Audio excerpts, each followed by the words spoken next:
Hello everyone, কেমন আছো সবাই? আশা করি সবাই খুব ভালো আছো, আমিও খুব ভালো আছি।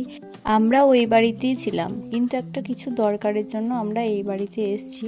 তো আমার এখানে কিছু ডকুমেন্টস ছিল, তো সেইগুলোই নিতে এসেছিলাম, কারণ আমরা যাব হচ্ছে কাটোয়া, একটু কাজ আছে। এই যে আমি কাটোয়া বেরিয়েও পড়েছি।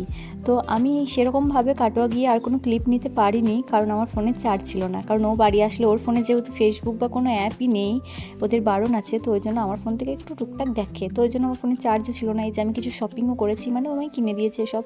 তো আমি একদমই জল খেতে চাই না, তো ওই জন্য আমাকে এই জলের বোতলটা কিনে দিয়েছে। আমরা কাটোয়া থেকে এই বাড়ি এসেছিলাম, মানে আমার বাপের বাড়ি, তো মা এখানে ওর জন্য তালের বড়া এসব বানাচ্ছে। তো তারপরে আমরা বিকেলের দিকে একটুখানি বেরিয়েছিলাম, বিকেল না সন্ধ্যা হয়ে গেছিলো। আমাদের এই দিকে একটা ক্যাফে টাইপের ছিল, তো ওইখানেই গেছিলাম, কিন্তু সেখানে গিয়ে আমার একদম ভালো লাগছিলো না। তার জন্য আমরা এখানে একটুখানি বসে তারপর আমরা আবার অন্য জায়গায় চলে গেছিলাম। জায়গাটা এমনি ভালো ছিল, কিন্তু এখানে অনেকটাই ভিড় ছিল, অনেক চেঁচামেচি হচ্ছিলো, ওই জন্য আমার একটু পছন্দ হচ্ছিল না। তো ওই জন্য আমরা তার পাশে আর একটা ক্যাফে টাইপের ছিল, তো ওখানেই গেছিলাম, তো বসেছিলাম। আর বসে থাকার পর এদিকে যেহেতু রাস্তা ছিল, ওই সবই দেখছিলাম কি যাচ্ছে কি না যাচ্ছে। তো কি করব, বসে বসে এখানে একটু গল্পও করছিলাম। তারপর এইদিকে অর্ডার দিয়েছিল হচ্ছে পিৎজা, তো এই পিৎজাটাই খেয়ে নিয়েছিলাম।